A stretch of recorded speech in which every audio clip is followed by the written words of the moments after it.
فأنا ناصح لإخواني بالصدع بالحق تبيض وجوههم. السكوت في مسألة الحزبية يضرها، فاصدع بما تؤمر وأعرض عن المشركين. سلامي على دماج ورجالها والشيخ يحيى ودار العلم يا سعد بانيها. بسم الله الرحمن الرحيم. الحمد لله والصلاة والسلام على رسول الله وعلى آله وصحبه ومن والاه. يا أيها الذين آمنوا اتقوا الله حق تقاته ولا تموتن إلا وأنتم مسلمون. يا أيها الذين آمنوا اتقوا الله وقولوا قولا سديدا يصلح لكم أعمالكم ويغفر لكم ذنوبكم ومن يطع الله ورسوله فقد فاز فوزا عظيما. يا أيها الناس اتقوا ربكم الذي خلقكم من نفس واحدة وخلق منها زوجها وبث منهما رجالا كثيرا ونساء واتقوا الله الذي تساءلون به والأرحام إن الله كان عليكم رقيبا.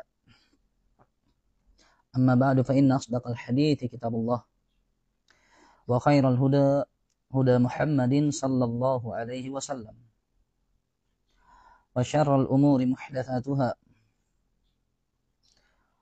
وكل محدثة بدعة وكل بدعة ضلالة وكل ضلالة في النار أعاذنا الله وإياكن من النار ومن كل ما قرب إليها من قول وعمل.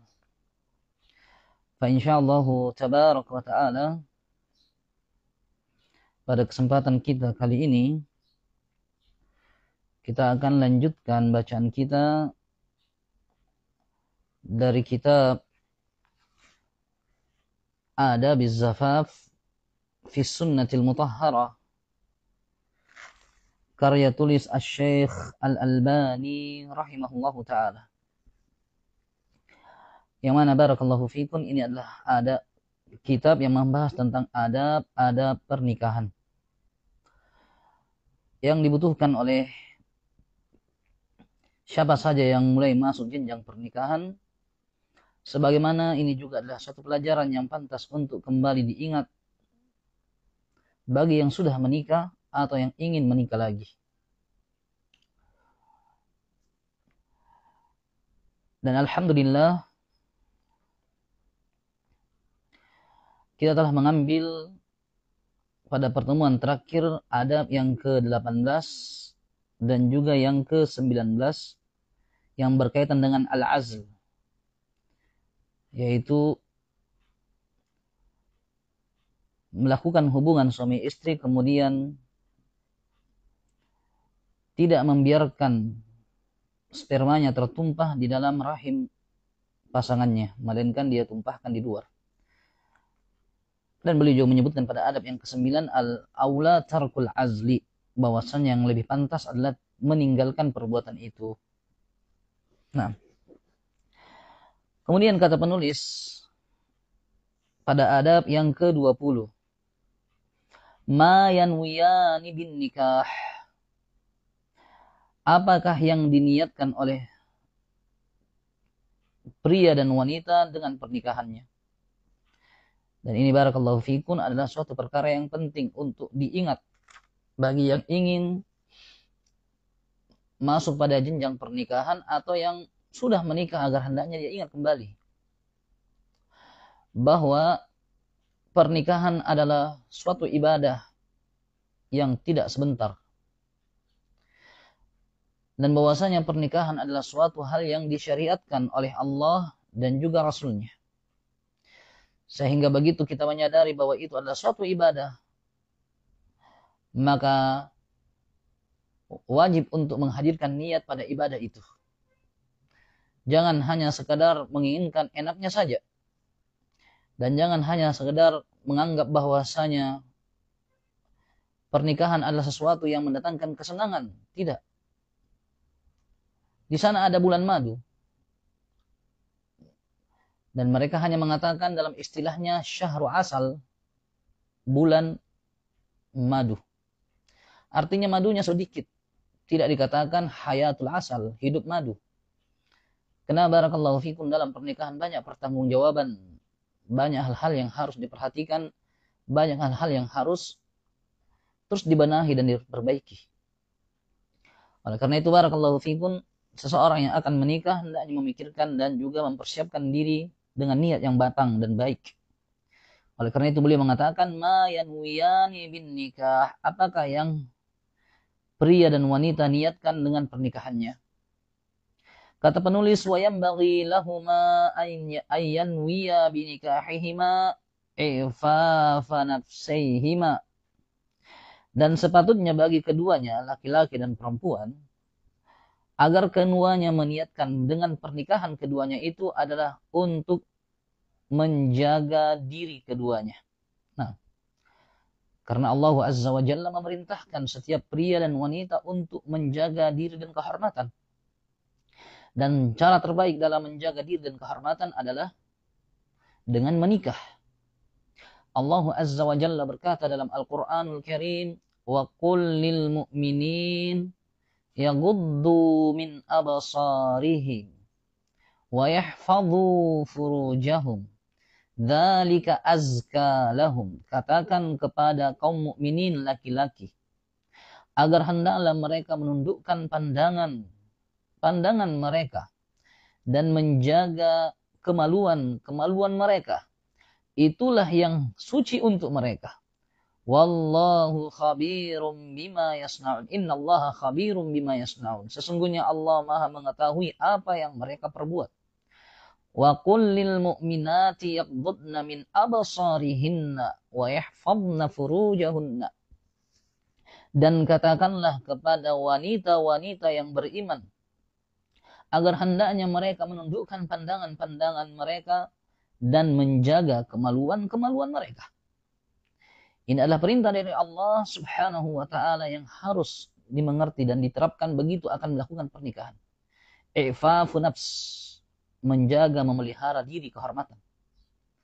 Nah, dan menjaga kemaluan, menjaga harga diri, barakallahu fikum, adalah di antara perkara yang wajib bagi siapa yang menginginkan surganya.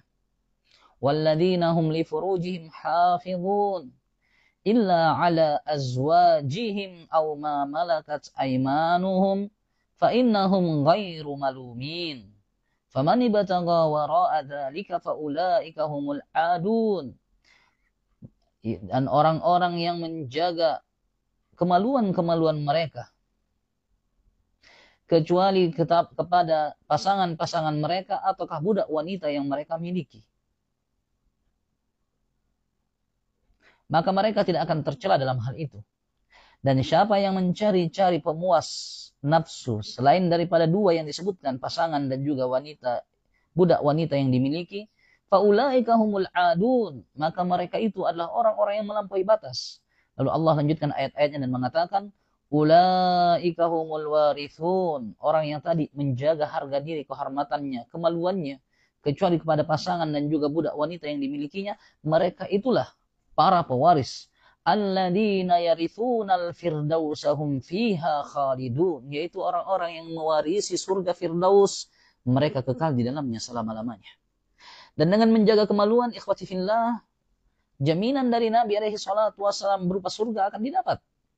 Dalam hadis Sahal bin Sa'ad Abul Abbas As-Sa'idi radhiyallahu an, yang diriwayatkan oleh Imam Al-Bukhari rahimahullah, baginda Rasulullah sallallahu alaihi wasallam mengatakan, man yadman li ma baina lihyaihi wa ma baina fakhidaihi awman lahul jannah.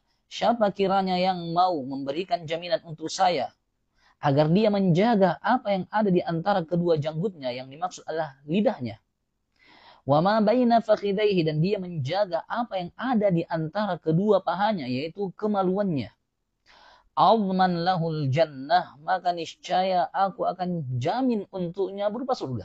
Subhanallah. Sehingga ibadah ini harus dibarengi dengan niat, bukan hanya pengen untuk memuaskan diri. Jangan. Karena sekedar ingin memuaskan diri pun dilakukan oleh binatang. Upaya hanya sekedar memuaskan diri adalah diantara perbuatan yang dilakukan oleh siapa saja, dari kalangan binatang ataukah orang kafir. Para pezina, para pelacur, dan semisalnya melakukan hal tersebut hanya sekedar untuk memuaskan birahi. Maka bedakan diri Anda sebagai orang yang beriman kepada Allah Subhanahu wa ta'ala dan juga Rasulnya alaihi salatu wassalam dengan niat. Dan niat inilah yang menjadikan suatu amal dan kebiasaan menjadi ibadah yang agung, berpahala dan menghasilkan surga Allah Azza wa Jalla yang penuh dengan kenikmatan. Wa yanbaghi lahuma an yanwiya binikahihima ifafa nafsaihima. Sepatutnya bagi keduanya, laki dan perempuan, agar meniatkan dengan pernikahannya adalah untuk memelihara diri keduanya.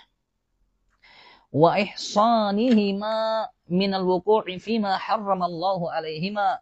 Dan juga dia niatkan dengan pernikahan tersebut adalah membentengi diri dari terjatuh pada apa yang Allah haramkan atas keduanya. Subhanallah.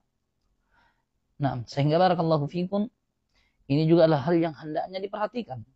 Bahwa Anda menikah bukan hanya sekadar untuk bisa punya keturunan, tapi maksud tujuan utama selain itu adalah ibadah, juga adalah agar Anda terhindar dari dosa kemaksiatan. Bentengi diri agar tidak terjerumus dalam apa-apa yang Allah Subhanahu wa ta'ala haramkan. Dan betapa banyak dosa yang terjadi karena kemaluan. Sahih. Oleh karena itu Nabi alaihi salatu wasallam berani menjamin surga bagi yang bisa jaga kemaluannya. Kenapa? Apabila dia mampu menjaga apa yang ada di antara janggutnya, itu mulut, lisannya, dan dia juga bisa menjaga apa yang ada di antara di antara pahanya, yaitu kemaluannya, maka mayoritas dari dosa-dosa akan terlindung. Orang yang menjaga lisannya terjauh dari banyak dosa, sebagaimana orang yang menjaga kemaluannya akan terlindung dari banyak bentuk dosa-dosa besar. Allah Azza wa Jalla mengatakan, wala taqrabuz zina, dan janganlah kalian mendekati zina. Allah mengatakan dalam ayat taqrabu, dekati, dan tidak mengatakan wala taznun, jangan kalian berzina. Mengapa? Dikarenakan yang Allah inginkan dari hambanya adalah untuk menjaga diri dan kemaluannya dari zina. Sehingga apa-apa yang bisa mendekatkan diri kepada zina juga jangan dilakukan. Bukan hanya zinanya yang dilarang, tapi apa-apa yang mendekatkan. Pacaran,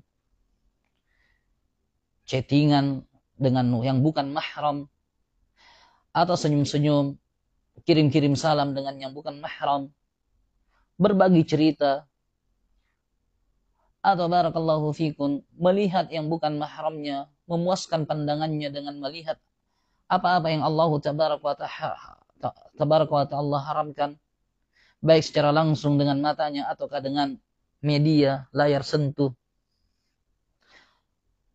Demikian juga bersentuh-sentuhan dengan yang bukan mahram. Dan selainnya dari apa-apa yang bisa mengantarkan kepada perzinahan. Wala taqrabuz zina, jangan kau dekat-dekat dengan perzinahan. Dalam hadis Abi Hurairah radhiyallahu ta'ala anhu, Rasulullah sallallahu alaihi wasallam mengatakan, Inna Allah kataba ala bani Adam hadzahu minaz zina mudrika dzalika la mahalah. Sesungguhnya Allah telah menetapkan jatah anak Adam, yaitu manusia, dari bentuk perzinahan. Dia pasti akan melaluinya, tidak mungkin tidak. Fal'ain zinahan nazar. Mata itu zinanya dengan nazar, lihat. Oleh karena itu melihat lawan jenis yang bukan mahram adalah di antara dosa yang harus dihindari. Dan hendaknya seseorang bertobat dari melepaskan pandangannya kepada siapa saja yang tidak pantas untuk dia lihat dan saksikan. Nah, an-nazar zinahan nazar. Al-basar, al-ain zinahan nazar. Mata itu perzinahannya adalah melihat. Wal-udhun zinahas sam'. Dan telinga, pendengarannya adalah, perzinahannya adalah dengan mendengar. Suka dengar-dengar godaan, suka dengar-dengar gombalan, suka dengar-dengar suara yang merdu, yang menggoda, menggairahkan. Sehingga hatinya pun berdebar-debar, membuatnya tertarik. Nah, wal yad, dalam riwayat yang lain, wal yad zinahal batash. Tangan itu berzinahannya adalah dengan dia bentangkan. Dia lambaikan tangan kepada yang bukan mahramnya, lawan jenisnya. Atau barakallahu fikum dia bersalaman, berjabat tangan, sentuh-sentuhan dulu tangannya. Kemudian yang lain naik ke atas dan seterusnya. Allah musta'an. Warrijul zinahal masyi. Dan kaki zinanya adalah berjalan kepada tempat perjanjian yang telah ditentukan. Kita nanti ketemu di sini ya, rawa-rawa, semak-semak, tempat gelap yang remang-remang, atau semisalnya. Atau di tempat yang ramai tapi orang-orang menganggap normal-normal saja kalau laki-laki, perempuan dianggap pacaran. Allah musta'an. Dan hati-hati dan waspada kepada ummahat, kepada al-aba, untuk menormalisasikan, menganggap biasa dan wajar anak perempuannya keluar bersama laki-laki yang bukan mahramnya dan bukan siapa-siapanya. Jangan dianggap normal dan biasa serta wajar untuk anak perempuan sering-sering keluar bukan pada perkara yang perlu dan penting seperti belajar ataukah ke masjid dan semisalnya. Kenapa barakallahu fikum, di sana banyak ajang-ajang yang bisa mengantarkan kepada zina, baik itu yang besar atau yang kecil. Dan Allah mengatakan la taqrabuz zina, jangan dekati, semua zina dilarang. Wal qalbu yatamanna dzalika aw yusaddiqu. Baik, wal qalbu yatamanna dzalik, sementara hatinya yang mengharap-harapkan terjadinya. Bukan hanya sekedar lihat, bukan hanya sekedar dengar, bukan hanya sekedar sentuh, tapi ingin lebih dari itu. Kata Nabi SAW, wal farju yusaddiquhu au yukadzibuhu. Nantinya kemaluannya lah yang akan mengiyakan keinginan hati ataukah mendustakannya. Karena itu Allah Azza wa Jalla melarang untuk melakukan semua alasan ataupun semua sebab yang bisa mengantarkan kepada zina. Oleh karena itu di antara hal terbaik yang dengannya seorang mukminah bisa terhindar dari zina adalah menikah. Dan ini yang hendaknya dia niatkan, bukan hanya sekedar pengen dapat cowok ganteng atau pengen dapat cewek cantik. Dia merasa bangga bahwa saya punya pasangan yang begini-begini sifatnya. Dia disebut-sebutkan di hadapan kawan-kawannya yang sejawat dengannya. Tidak, jangan. Ini adalah sesuatu yang tidak diinginkan dalam pernikahan untuk membanggakan pasangan atau menyombongkan diri bahwa saya telah mendapatkan seorang pasangan yang hafal Quran. Tidak. Tapi barakallahu fikum, niatkan bahwasanya engkau menikah itu adalah ibadah yang Allah Azza wa Jalla syariatkan. Nabi SAW mengatakan, "Faman raghiba an sunnati falaysa minni, an-nikahu min sunnati, faman raghiba an sunnati falaysa minni." Nikah itu merupakan sunnahku, maka siapa yang benci, tidak suka dengan sunnahku, maka bukan dari golonganku. Wa ma arsalna min qablika min rasulin illa ja'alna lahum azwajan wa dzurriyyah. Tidaklah kami mengutus sebelummu wahai Muhammad dari kalangan rasul kecuali kami jadikan untuk para rasul tersebut pasangan-pasangan dan juga keturunan. Menunjukkan pernikahan adalah sunnah para anbiya. Maka jadikanlah niat Anda adalah melaksanakan ibadah, menjaga harga diri kehormatan, dan yang ketiga membentengi diri dari dosa dan keharaman. Subhanallah. Nah, hindar diri.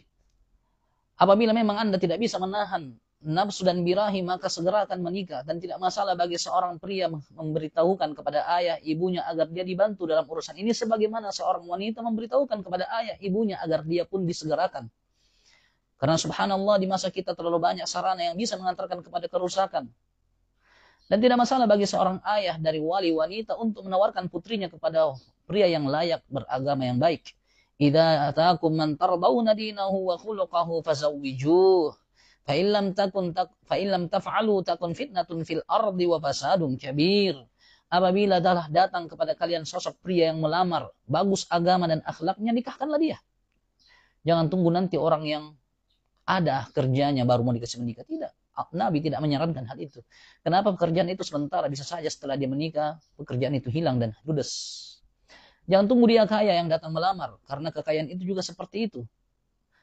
Dia kumpulkan dengan susah payah dalam seketika, dalam kurun waktu hitungan detik atau menit, kekayaan itu habis seketika. Dan Allah Azza wa Jalla telah menyebutkan dalam Al-Quranul Karim banyak contoh tentang hal itu. Nah, oleh karena itu Nabi mengatakan apabila telah datang kepada kalian sosok pria yang melamar, bagus agamanya, bagus akhlaknya, nikahkan saja. Sekalipun mungkin usia yang terpaut agak jauh, beda 5-10 tahun, dia lebih tua, atau mungkin lebih muda, tidak masalah. Nabi SAW menikahi wanita yang lebih tua, sebagaimana menikahi wanita yang lebih muda dengan kurun jarak umur yang jauh berbeda. Khadijah radhiyallahu anha dinikahi oleh Nabi pada usia 25 tahun, sedangkan Khadijah 40 tahun. Aisyah radhiyallahu anha dinikahi oleh Nabi SAW pada usia 6 tahun dan digauli pada usia 9 tahun, padahal Nabi SAW telah berusia. Dan hal ini barakallahu fikum bukanlah suatu alasan untuk melakukan penolakan. Apabila datang kepada kalian sosok pria yang bagus agama, kalian ridhoi akhlaknya, nikahkan saja. Kalau kalian tidak lakukan, maka terjadi fitnah dan kerusakan besar di atas muka bumi. Nah, dan betapa banyak perawan-perawan yang dikatakan perawan tua. Dan rata-rata yang sekarang ini barakallahu fikum, para pria apabila dah melamar, carinya yang lebih mudah. Sehingga kalau memang dia adalah orang yang pantas untuk nikahkan, dinikahkan. Nah, demikian juga barakallahu fikum, mereka bisa terjaga agamanya, mereka bisa melaksanakan sama-sama ibadah, melaksanakan ketaatan yang Allah syariatkan, di mana dengan ibadah ini mereka bisa melindungi diri dari dosa. Sahih, karena bukan hanya sekedar dosa itu yang dimaksud hanya zina, tidak, ada sana dosa yang lainnya seperti lesbian antara wanita dengan wanita, sebagaimana ada homoseks antara laki-laki dengan laki-laki. Sebagaimana barakallahu fiikum di sana ada dosa lainnya dengan dia menggunakan alat, menggunakan tangannya dan yang semisalnya untuk memuaskan birahinya. Iya dan billah. Dan semua ini ada di antara adun, kata Allah Azza wa Jalla. Faman ibtagha wara'a dzalika faulaika humul adun. Siapa yang mencari-cari cara memuaskan diri dengan selain dua yang disebutkan, istri dan juga budak wanita, maka mereka adalah orang-orang yang melampaui batas. Nah, dalam hadis yang disahihkan oleh Syekh Al-Albani rahimahullah, Rasulullah SAW berkata, "Man razaqahu Allahu imra'atan salihatan faqad a'anahu ala syatri dini." Siapa saja yang Allah berikan dia rezeki berupa wanita salihah, maka sungguh Allah telah membantu dia separuh agamanya. Falyattaqillaha fi syatrihil baqi, maka hendaknya dia bertakwa kepada Allah Subhanahu wa taala pada separuh agamanya yang lain. Artinya dengan menikah agama seseorang akan tertolong. Laki-laki perempuan tertolong. Betapa banyak amal ibadah yang dilakukan oleh pria dan wanita apabila mereka sudah menikah. Nah, sehingga barakallahu fikum, pernikahan adalah ibadah yang hendaknya diniatkan. Baik. Agar bisa menjaga harga diri kehormatan dan bisa menjaga, membentengi diri dari apa-apa yang diharamkan oleh Allah Subhanahu wa taala. Fa innahu tuktabu mubada'atuhuma shadaqatan lahuma. Kenapa? Dikarenakan akan tercatat berhubungan badan keduanya sebagai sedekah untuk keduanya. Nah, apabila terjadi pernikahan, maka jangan hanya sekedar memuaskan diri, tapi ingat bahwa apa yang kau lakukan begitu engkau gauli istrimu, istrimu melayanimu dengan baik. Seorang istri begitu dia mempersiapkan diri untuk melayani sang suami, maka dia hendaknya memahami bahwasanya di sana ada pahala. Tujuannya adalah untuk memuaskan dirinya dan memuaskan pasangannya. Sehingga dengan itu tidak terjadi dosa yang lain. Tapi barakallahu fikum, dia mendapatkan pahala. Dan ini adalah hal yang menyemangati seorang istri untuk melayani suaminya, karena di situ ada pahala. Di situ ada ketaatan kepada Allah dan juga Rasulnya. Di situ ada ridha Allah Subhanahu wa taala. Li hadits Abi Dzar radhiyallahu anhu, di hadits Ubay radhiyallahu anhu, berdasarkan haditsnya Ubay radhiyallahu anhu, anna nasan min ashabin Nabi sallallahu alaihi wasallam qalu lin Nabi sallallahu alaihi wasallam, bahwasanya di sana ada orang-orang dari sahabat-sahabat Nabi sallallahu alaihi wasallam, mereka berkata kepada Nabi, "Ya Rasulullah, dhahaba ahlud duthuri bil ujur." Wahai Rasulullah, orang-orang hartawan telah pergi membawa pahala yang banyak. Nah, mereka bisa mendapatkan pahala dengan harta mereka. Sementara orang miskin tidak memiliki sesuatu yang lebih, dengan hartanya mereka bisa mendapatkan pahala. Orang kaya bisa bersedekah, bisa berinfak, bisa menyumbangkan bangunan atau mewakafkan tanah, atau membeli bahan-bahan yang dibutuhkan dalam wakaf. Nah, mereka dapat pahala. Dan ini adalah suatu hal yang dianjurkan oleh Nabi SAW dan juga dalam agama Allah. Nah, yang memiliki kelebihan harta, jangan sia-siakan harta itu dalam hal yang tidak berguna atau dalam keharaman. Gunakan pada apa yang bisa kalian dapatkan pahalanya terus mengalir seperti wakaf. Sahih. Walaupun sedikit, tapi barakallahu fikum, pahala itu akan terus mengalir dan terus bertambah. Nah, hujan rintik-rintik tidaklah seberapa, tapi apabila hal itu terus-menerus berlaku, maka tanah akan basah. Maka demikian, apa yang kamu infakkan, apa yang kamu sumbangkan demi kemaslahatan dan demi agama Allah Subhanahu wa taala, walaupun sedikit, itu akan membanjiri lama kelamaan, sedikit demi sedikit. Nah, sementara al-waqfu, apa yang diwakafkan barakallahu fikun, adalah pahala yang terus mengalir walaupun orangnya sudah mati dikubur. Nah, sebagaimana dengan harta, seseorang bisa mendapatkan pahala lebih. Dia bisa berhaji, dia bisa berumrah, dan semisalnya. Maka sebagian sahabat yang tidak memiliki harta datang kepada Nabi SAW dan mengeluhkan bahwasanya saudara-saudara mereka yang punya harta telah pergi membawa pahala. Yusalluna kama nusalli, mereka salat sebagaimana kami salat. Itu kami sama-sama dapat pahala yang sama di sini. Wa yasumuna kama nasumu, kami berpuasa, mereka berpuasa seperti kami berpuasa, sama. Wa yatasaddaquna bi fuduli amwalihim, tapi mereka bisa bersedekah dengan kelebihan harta-harta mereka, sedangkan kami tidak. Qala, maka Nabi mengatakan, awalaysa qad ja'alallahu lakum ma tasaddaqun, bukankah Allah telah jadikan untuk kalian sesuatu yang dengannya kalian juga bisa bersedekah? Inna bikulli tasbihatin sadaqah, sesungguhnya setiap tasbih itu adalah sedekah. Subhanallah, sedekah. Wa bikulli takbiratin sadaqah, setiap takbir Allahu Akbar dianggap sebagai nilai sedekah. Wa bikulli tahlilatin sadaqah, dan setiap tahlil la ilaha illallah adalah sedekah. Wa bikulli tahmidatin sadaqah, dan setiap tahmid alhamdulillah adalah sedekah. Wa amrun bil ma'rufi sadaqah, amar ma'ruf sedekah. Wa nahyi 'anil munkar sadaqah, nahi munkar sedekah. Wa fi bud'i ahadikum sadaqah, dan pada kemaluan salah satu di antara kalian sedekah. Subhanallah. Dengan menikah, dia bisa bersedekah dengan nyaman dan senang. Dengan dia menikah, dia bisa mendapatkan pahala dengan melampiaskan birahi. Selain dia mendapatkan rasa enak dan nyaman, dia juga dapat pahala dari Allah Subhanahu wa taala. Dan ini di antara hal barakallahu fikun yang hendaknya diniatkan dalam pernikahan. Bahwa dalam pernikahan terdapat banyak pahala yang tidak akan didapatkan oleh yang memilih untuk terus membujang atau tidak menikah. Wa yakunu tayyib. Qalu ya Rasulullah, ya'ti ahaduna syahwatahu wa yakunu lahu fiha ajr. Para sahabat bertanya, wahai Rasulullah, apakah salah satu di antara kami sengaja mendatangi syahwatnya, dia melampiaskan birahinya kepada pasangannya tentu, maka dia akan mendapatkan pahala padanya? Qal, Nabi mengatakan, ara'aitum law wada'aha fi haram akan 'alaihi wizrun? Bagaimana kiranya pendapat kalian? Sekiranya dia meletakkan, melampiaskan birahinya dan syahwatnya itu pada perkara yang haram, bukankah dia akan menanggung dosanya? Qalu bala. Para sahabat mengatakan benar, tentu. Qala, Nabi mengatakan, fakadzalika idza wada'aha fil halal, maka demikian pula halnya kalau dia meletakkan, melampiaskan birahinya, syahwatnya pada perkara yang halal. Dan perkara yang halal hanya pada berpasangan, suami istri, atau pada budak wanita yang dimiliki. Fakadzalika idza wada'aha fil halal kana lahu fiha ajrun, maka demikian pula kalau dia meletakkannya pada yang halal, maka dia akan mendapatkan dalamnya pahala. Wa dzakara asya'a sadaqatan sadaqah, lalu Nabi menyebutkan beberapa perkara sedekah demi sedekah.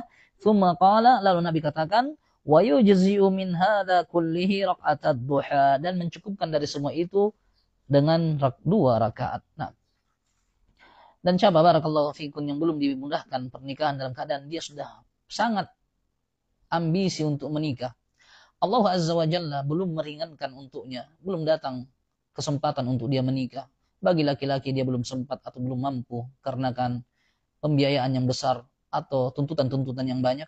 Demikian juga seorang wanita yang sudah memiliki keinginan tapi belum datang seorang yang melamarnya, maka Allah mengatakan falyasta'fifil ladina la yajiduna nikaha hatta yughniyahumullahu min fadlih.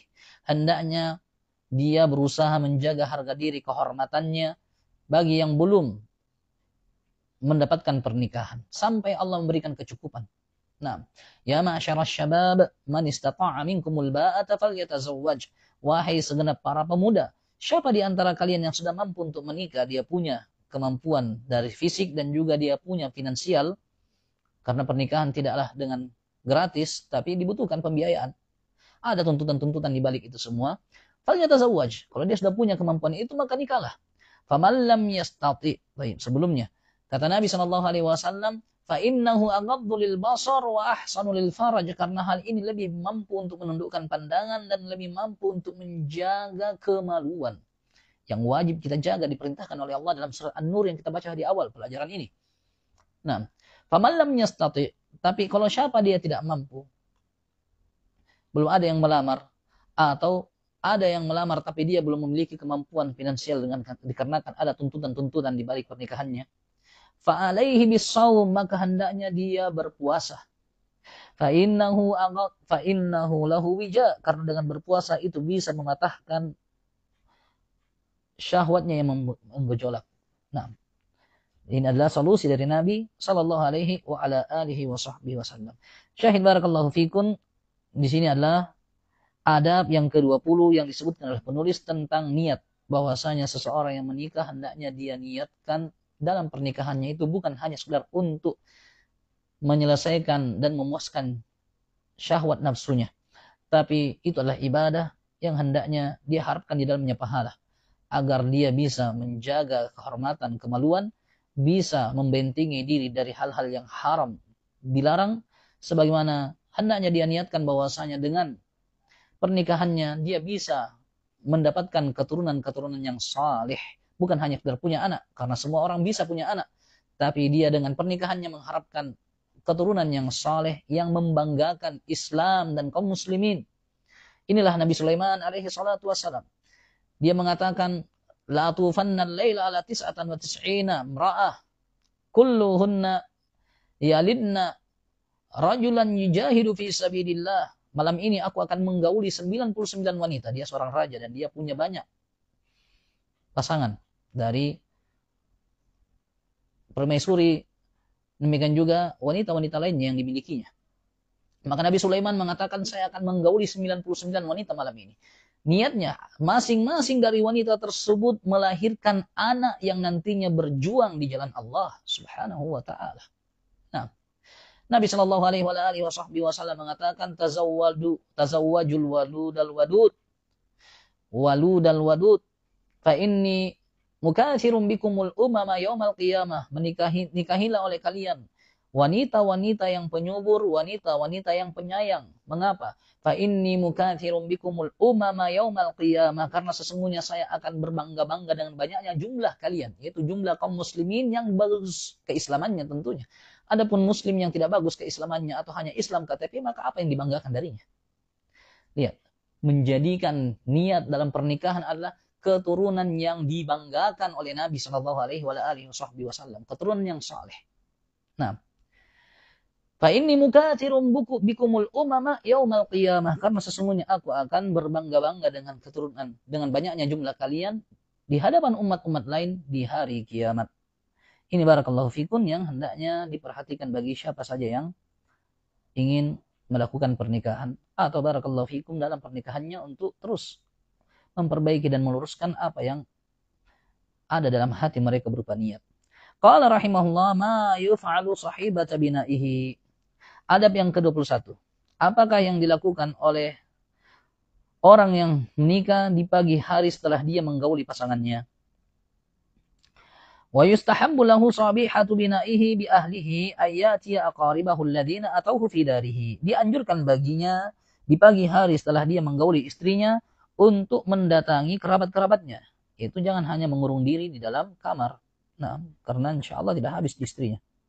Masih ada waktu dan bisa dia gunakan di tempat yang lain. Di sana ada kerabat-kerabatnya yang datang. Yustahabbu lahu sahbihata bainaihi bi ahlihi ayati aqaribahu alladziina atauhu fi darihi. Dianjurkan baginya di pagi hari dia menggauli istrinya untuk mendatangi kerabat-kerabatnya yang datang di kediamannya. Wa yusallim alaihim, dia ucapkan salam kepada mereka. Wa yad'u lahum, mendoakan mereka kebaikan. Wa ayyuqabiluhu bil mathal, dan juga memperlakukan mereka dengan cara yang layak. Di hadits Anas radhiyallahu anhu qala, berdasarkan haditsnya Anas bin Malik radhiyallahu anhu, beliau berkata, "Aulama Rasulullah sallallahu alaihi wasallam idbana bi Zainab." Nabi sallallahu alaihi wasallam melakukan walimahan setelah beliau membangun hubungan rumah tangga dengan Zainab, yaitu setelah dia menggauli Zainab. Dan ini yang disunnahkan dalam pernikahan, yaitu setelah akad nikah melakukan hubungan, yaitu menggauli dan membangun rumah tangga. Setelah dia memasuki istrinya, maka beberapa hari berikutnya atau di pagi harinya barulah melakukan walimahan. Bukan akad langsung walimah. Nah, barakallahu fiikum, walimahannya dilakukan setelah akad dan melakukan hubungan badan. Dan ini yang menjadi contoh dari Nabi sallallahu alaihi wasallam. Aulama Rasulullah sallallahu alaihi wasallam idbana bi Zainab. Nabi sallallahu alaihi wasallam melakukan walimahan setelah dia membangun hubungan dengan Zainab. Fa ashba'al muslimina khubzan wa lahman. Maka Nabi pun membuat kenyang kaum muslimin dengan roti dan daging. Thumma kharaja ila ummahatil mu'minin. Setelah itu Nabi pun pergi keluar ke ummahatul mu'minin, yaitu istri-istri Nabi yang lain. Nah, kalau dia adalah seorang yang sudah punya istri, maka bukan berarti dia dapat kawan baru, dia lupakan kawan lama. Tetap istrinya yang lama adalah istrinya juga. Maka sebagaimana dia bahagia dan senang dengan istri barunya, maka dia juga bisa dan harus bahagia dan senang dengan istrinya yang lama. Maka Nabi alaihi salatu wasallam pergi kepada istri-istrinya yang lain. Fasallama alaihinna, dan mengucapkan salam kepada mereka. Wada'a lahunna, lalu mendoakan kebaikan untuk istri-istrinya yang lain tersebut. Wasallamna alaihi wada'awna lahu. Sebaliknya, istri-istri Nabi yang lain pun mengucapkan salam kepada beliau dan mendoakan kebaikan untuk beliau. Fakana yaf'alu dzalika sahbihata binaihi. Maka hal itu dilakukan oleh Nabi sallallahu alaihi wasallam di pagi hari setelah beliau menggauli istrinya, yaitu yang baru tadi. Nah, ini barakallahu fikum dua adab yang disebutkan oleh Al-Imam Al-Albani rahimahullah dalam kitabnya Adab az-Zafaf. Naktafi insyaallah. Subhanallahi wa bihamdihi.